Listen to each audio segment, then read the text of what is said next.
आराध्य देव के चरण में वंदन। आदरणीय समनी जी, उपस्थित भाई तथा बहनों, जैन तत्व विद्या का हमारा स्वाध्याय चल रहा है।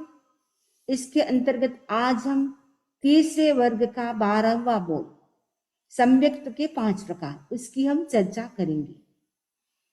सम्यक्त के 5 प्रकार हैं। उससे पहले हम थोड़ा डेफिनेशन समझे, सम्यक्त क्या है, मिथ्यात्व क्या है। क्योंकि जैन दर्शन में मुख्य रूप से 2 शब्दों की चर्चा बहुत ज्यादा मिलती है, सम्यक्त्व और मिथ्यात्व। मिथ्यात्व मीन्स विपरीत श्रद्धा, तत्वों के प्रति सही श्रद्धा न होना मिथ्यात्व है, जिसकी चर्चा हमने पहले की थी। मिथ्यात्व जब तक रहता है तब तक जीव संसार में परिभ्रमण करता रहता है। लगभग सभी जीव सबसे पहले मिथ्यात्व ही होते हैं। बाद में पुरुषार्थ करके जब कर्म हल्के होते हैं तब सम्यक दर्शन की प्राप्ति होती है। अनादि काल की यात्रा में अनंत काल से हम मिथ्यात्व दशा में ही रहे। जब तक मिथ्यात्व दशा में जीव रहता है तब तक जीव चारों गतियों में परिभ्रमण करता है, नरक गति, तिरंज गति, मनुष्य गति और देव गति।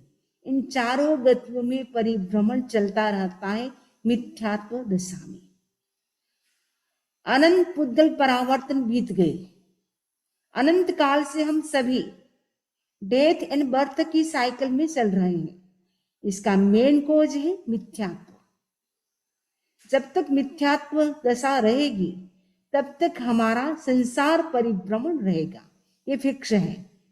जब मिथ्यात्व हटेगा तब ही सम्यक्त की प्राप्ति होगी, तब हम संसार परिभ्रमण से मुक्त हो सकते हैं। यानी मिथ्यात्व है वो संसार परिभ्रमण का कारण है, सम्यक्त्व है मोक्ष का कारण है। कहा जाता है आपके पास बहुत सारे जीरो हैं, उसका कोई वैल्यू नहीं, लेकिन एक नंबर के आगे अगर आप 000 लगाते हैं उसका वैल्यू बढ़ जाता है। आपका 1 0 लगाया और 1 नंबर है तो 10 रुपीज हो जाता है।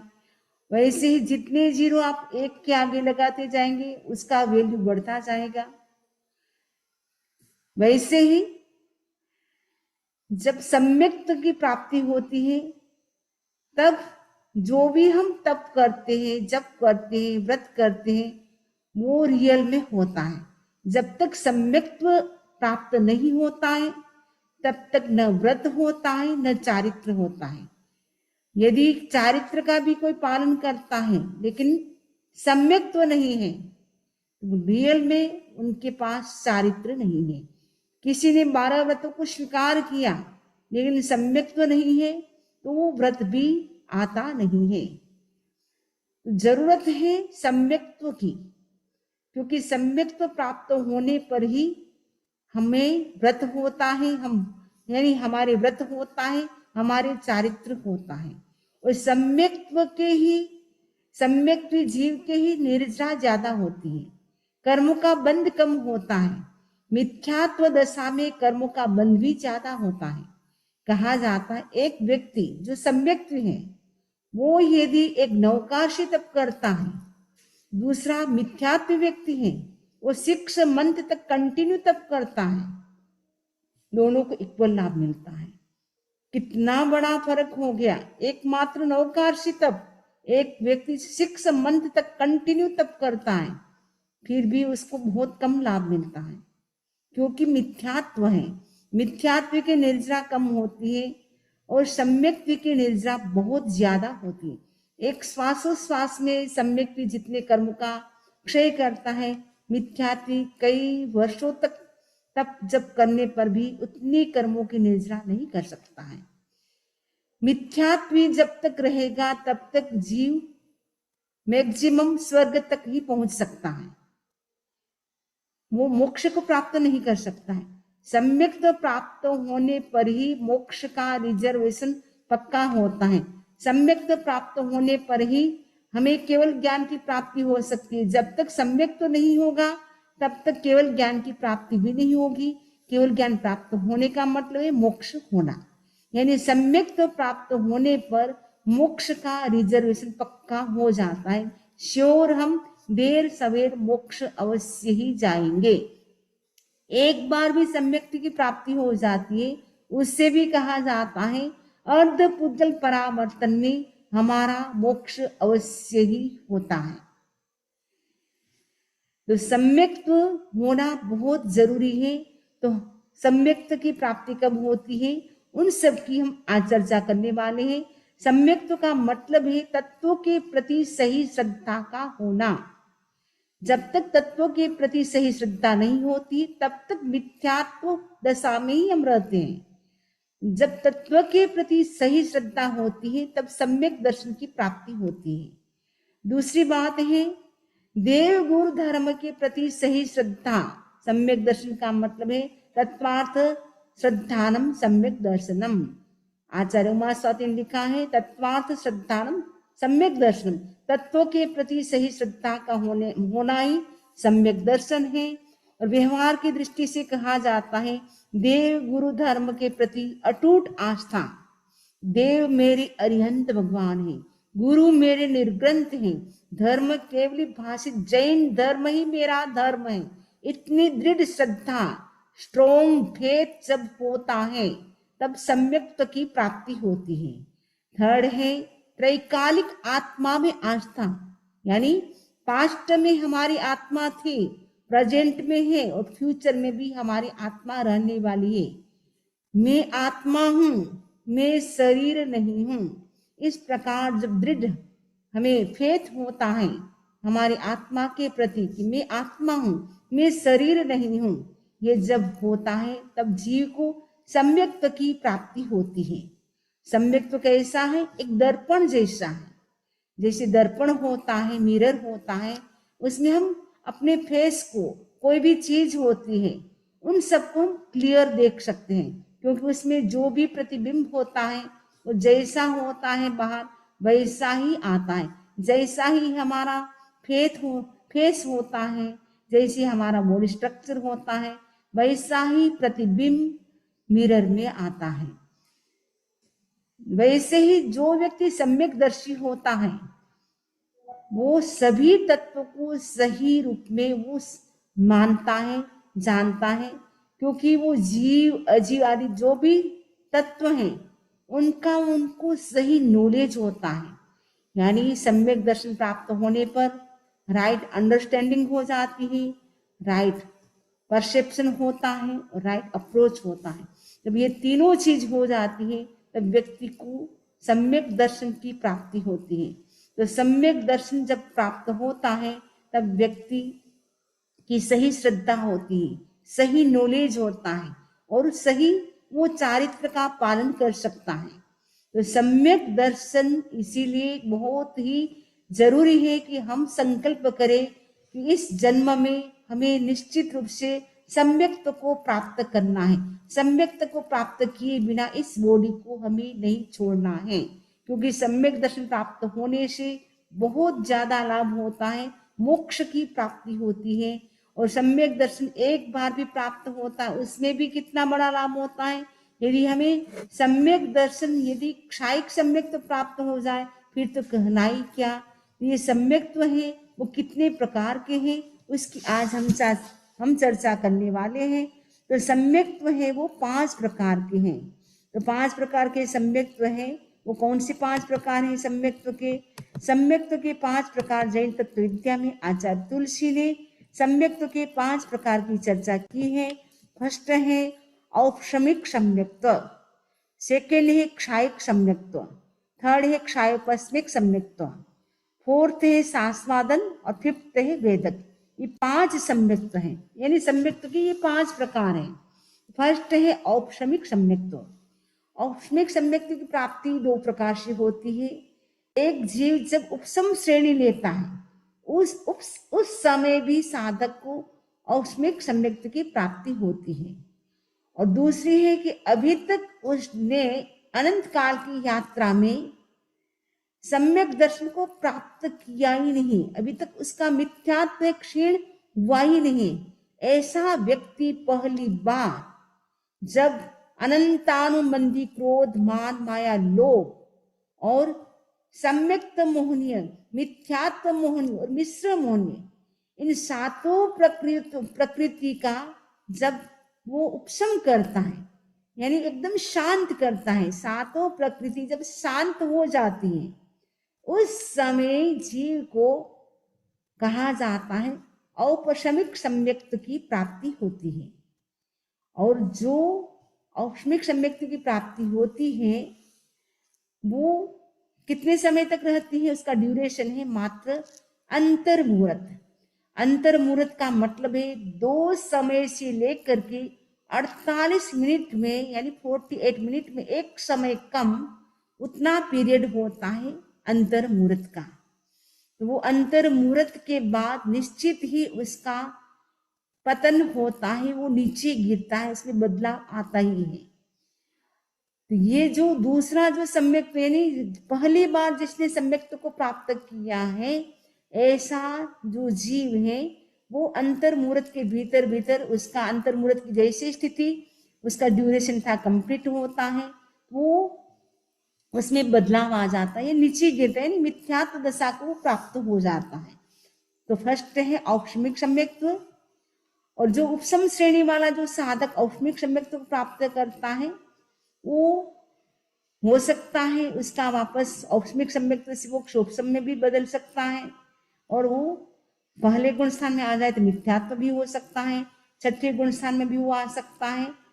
तो उसमें कोई जरूरी मिथ्यात्व आए, लेकिन जो पहली बार जिसको मिथ्यात्व क्षीण हुआ था, क्षीण मिथ्यात्व वाले व्यक्ति को, यानी अभी तक मिथ्यात्व क्षीण हुआ ही नहीं है, पहली बार उसके कषाय शांत हुए, उस व्यक्ति का जो सम्यक्त्व होता है वो अंतर्मुहूर्त के बाद उसका बदल जाता है, यानी उसमें बदलाव आता ही है, यानी वो नीचे गिरता ही है। तो फर्स्ट है औपशमिक सम्यक्त्व, सेकेंड है क्षायिक सम्यक्त्व। तो क्षायिक सम्यक्त्व क्या होता है?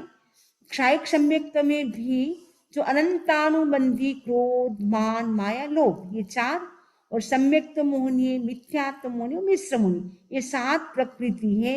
उनका जब कंप्लीट क्षय होता है तब क्षायिक सम्यक्त की प्राप्ति होती है। ये क्षायिक सम्यक्त बहुत ही महत्वपूर्ण है हमारी लाइफ में। जो जिस जीव को क्षायिक सम्यक्त की प्राप्ति हो जाती है तो परमानेंट वो क्षायिक सम्यक्त रहेगा। इवन मोक्ष भी जीव चला जाएगा तो भी क्षायिक सम्यक्त रहेगा। क्षायिक सम्यक्त आने के बाद कभी जाएगा नहीं। फर्स्ट लाभ तो ये होगा।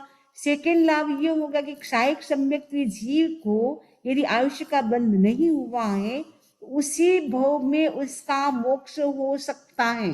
कितना बड़ा लाभ हो गया। यदि आयुष्य का बंध हो गया तो तीसरे भव में तो अवश्य ही उसका मोक्ष होता ही है। तो क्षायिक सम्यक्त हमें कैसे प्राप्त हो उसके लिए हमें प्रयास करना है। जब तक क्षायिक सम्यक्त नहीं आता है तब तक तो हम इधर उधर घूमते रहते हैं, संसार में परिभ्रमण करते हैं, लेकिन क्षायिक सम्यक्त प्राप्त होने के बाद हमारा उसी भव में मोक्ष हो जाता है या तीसरे भव में तो अवश्य ही मोक्ष हो जाता है। ये सम्यक्त तो हमेशा हमेशा हमारे साथ रहता है, वो आने के बाद कभी भी जाता नहीं है। तो बहुत ही महत्वपूर्ण है क्षायिक सम्यक्त। तीसरा है क्षायपस्मिक सम्यक्त। तो क्षायपस्मिक सम्यक्त में क्या होता है? जो 7 प्रकृति अनंतानुबंधी क्रोध, मान, माया, लोभ, सम्यक्त मोहनीय, मिथ्यात्व मोहनीय, मिश्र मोहनीय, ये 7 प्रकृतियां हैं। उनमें से कुछ प्रकृतियों का क्षय होता है, कुछ प्रकृति उपशम होती है।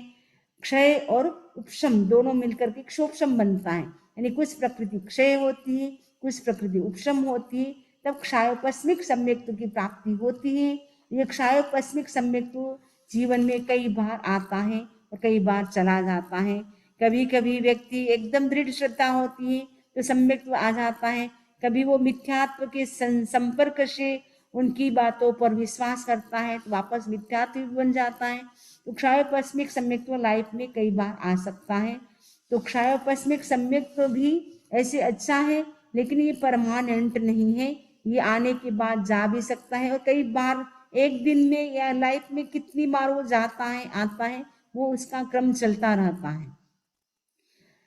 फोर्थ नंबर का है सास्वादन सम्यक्त्व। तो ये सास्वादन सम्यक्त्व है, ये कहा जाता है, फर्स्ट जो सम्यक्त्व हमने चर्चा की थी औष्मिक सम्यक्त्व की, औष्मिक सम्यक्त्व वाला जीव जब उसका जो ड्यूरेशन अंतर्मुहूर्त का होता है वो कंप्लीट होता है, उस समय जीव क्या करता है, सम्यक्त्व को छोड़ करके वो मिथ्यात्व दशा की ओर जा रहा होता है। लेकिन अभी तक वो मिथ्यात्व दशा को प्राप्त नहीं हुआ है, बीच की स्थिति है, बीच की कंडीशन है, बीच का जो पीरियड है, उस समय का जो टाइम होता है वो सास्वादन सम्यक्त्व का होता है।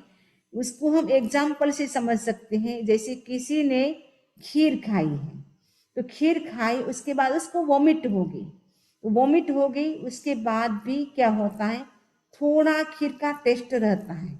वैसे ही किसी जीव को सम्यक्त्व की प्राप्ति हुई थी, औष्मिक सम्यक्त्व की प्राप्ति हुई थी, लेकिन औष्मिक सम्यक्त्व का टाइम पीरियड पहले बताया कि अंतर्मुहूर्त का ही होता है।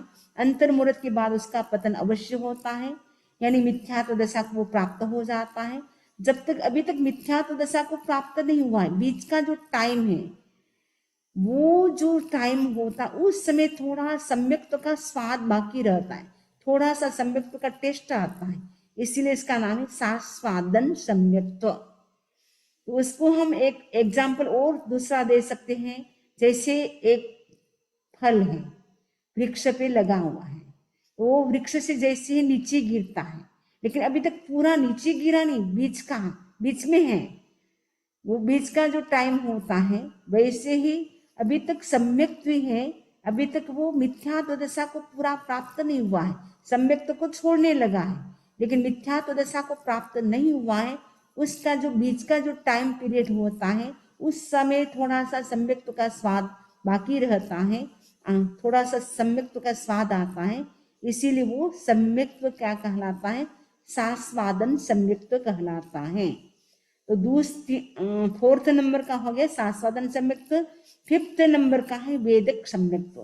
वेदक सम्यक्त्व का मतलब होता है, इसमें क्या होता है, क्षोभसम सम्यक्त्व से जीव जब क्षायक सम्यक्त्व को प्राप्त करने वाला होता है, जब जीव क्षायक सम्यक्त्व को प्राप्त करता है, उस समय क्या होता है, अनंतानुबंधी क्रोध मान माया लोभ सम्यक्त्व मोहनी मिथ्यात्व मोहनी मिश्र मोहनी, ये जो प्रकृतियां हैं, 7 प्रकृतियां हैं, उनमें से मोहनी की लगभग वो जो दलिक होते हैं वो क्षय कर देता है, और कुछ पुद्गल और कर्म के शेष रह जाते हैं, उसका क्षय करता हुआ जब जीव अंतिम एक समय में सम्यक्त मोहनीय का जो वेदन होता है, उसे वेदक सम्यक्त्व कहा जाता है।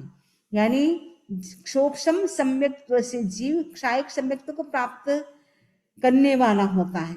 उस समय वो 7 प्रकृतियां जो होती हैं, उनका क्या करता है, उस वो मोहनी कर्म की सारी प्रकृति हैं, तो मोहनी कर्म की लगभग जो प्रकृतियां हैं उनका वो क्षय कर देता है, लगभग मतलब पूरा नहीं, लगभग वो क्षय कर देता है। थोड़ी और जो पुद्गल कर्म के रहते हैं, उन पुद्गलों का भी वो क्षय करता हुआ जीव अंतिम एक समय में सम्यक्त मोहन्य का वेदन करता है, यानी अनुभव करता है, वह वेदक सम्यक्त कहलाता है।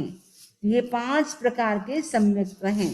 तो सम्यक्त कब प्राप्त होता है, जब हमारी फेथ होगी अरिहंत भगवान के प्रति, केवली भगवान के प्रति, यानी केवलियों ने जो कहा है, अरिहंतों ने जो कहा है, यानी अरिहंत भगवान ने जो कहा है, केवली भगवंतों ने यानी सर्वज्ञ ने जो कहा है वही सत्य है।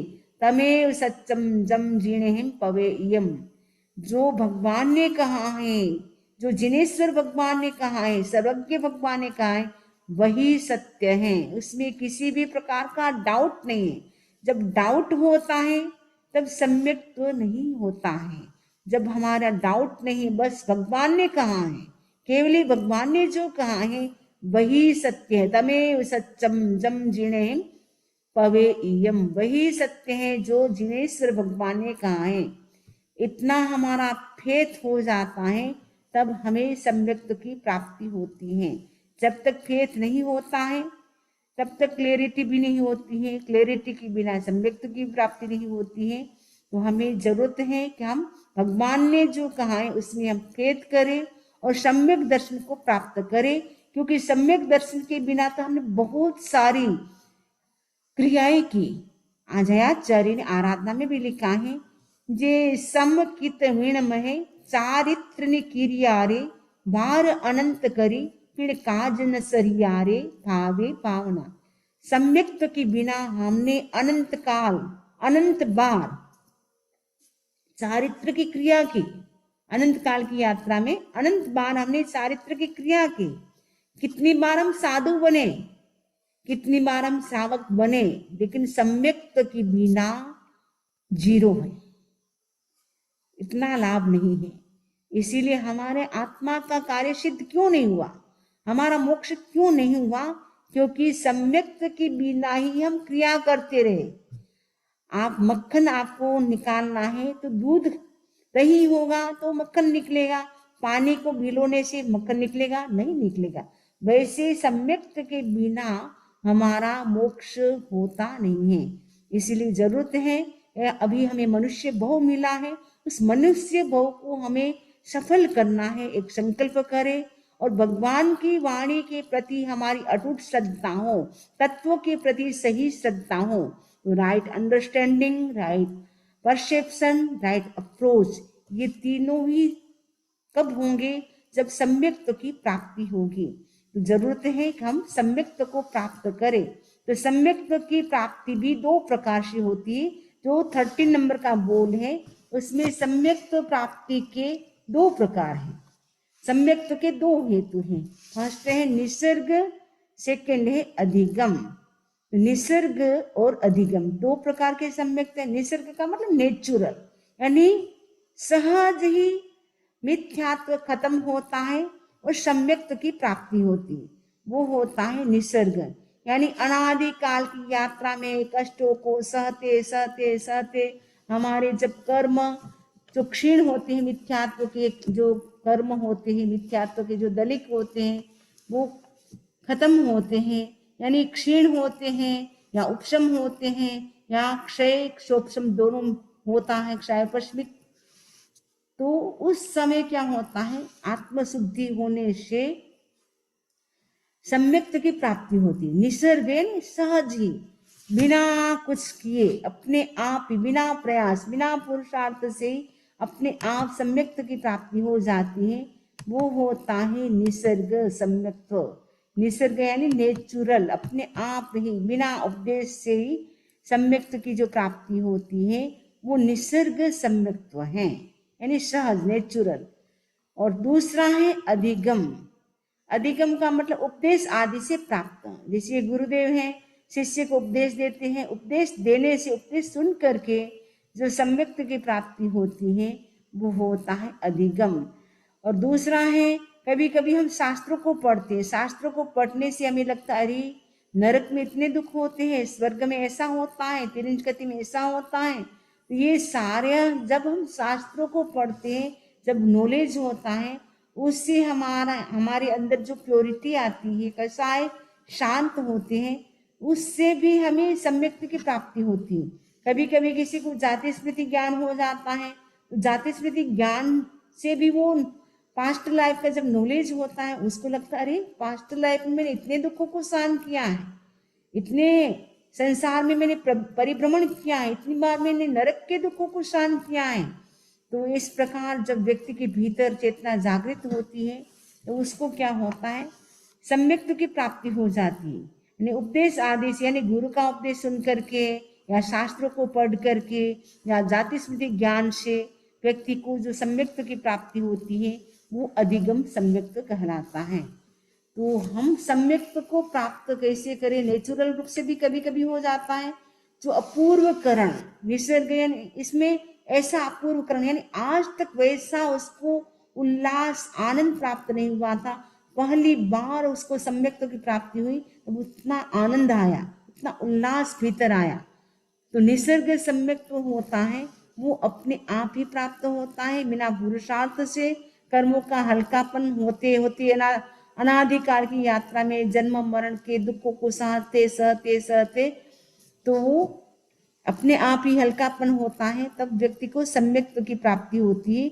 उसमें एक एग्जाम्पल भी दिया है जैन तत्व विद्या में, जैसे एक पहाड़ी नदी है, उसमें किसी ने एक पत्थर डाल दिया, जो पत्थर डाल दिया वो पत्थर उस नदी के पानी में बहता बहता बहता घिसते घिसते घिसते क्या हो जाता है, गोल मटोल हो जाता है, गोल मटोल हो जाता है। तो उसको किसी ने गोल किया नहीं, वो अपने आप गोल हो जाता है। वैसे ही हम भी अनंत काल की यात्रा में कर्मों के थपेड़ों को सहन करते करते करते हमारे अंदर जब प्योरिटी बढ़ती है, कसाय शांत होता है, तब व्यक्ति को सम्यक्त की प्राप्ति होती है। और सहज ही मतलब उसके कर्म विलय होते, कर्म क्षय होते हैं, तब उसको सम्यक्ति की प्राप्ति होती है, वो निसर्ग कहलाता है। और अधिगम का मतलब गुरु के उपदेश अथवा किसी अन्य बाह्य निमित्त से, यानी कभी बाह्य निमित्त मिल जाता है।